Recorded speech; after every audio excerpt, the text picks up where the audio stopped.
Nếu chiến tranh Nga-Mỹ xảy ra, đây sẽ là cuộc chiến khốc liệt nhất hành tinh giữa hai cường quốc vũ khí hạt nhân cùng các đồng minh của mỗi bên.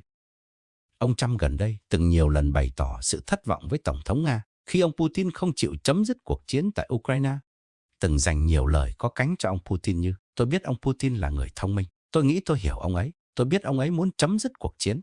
Nhưng gần đây, Trump nhắc đi nhắc lại rằng mình rất thất vọng với ông Putin.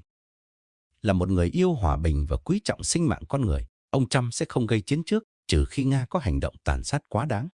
Ngược lại, ông Putin là người có cái tôi rất cao và khó chấp nhận bị người khác chỉ trích. Thế nên nếu chiến tranh xảy ra, có thể Nga mới là bên động thủ trước. Bạn nghĩ sao về điều này?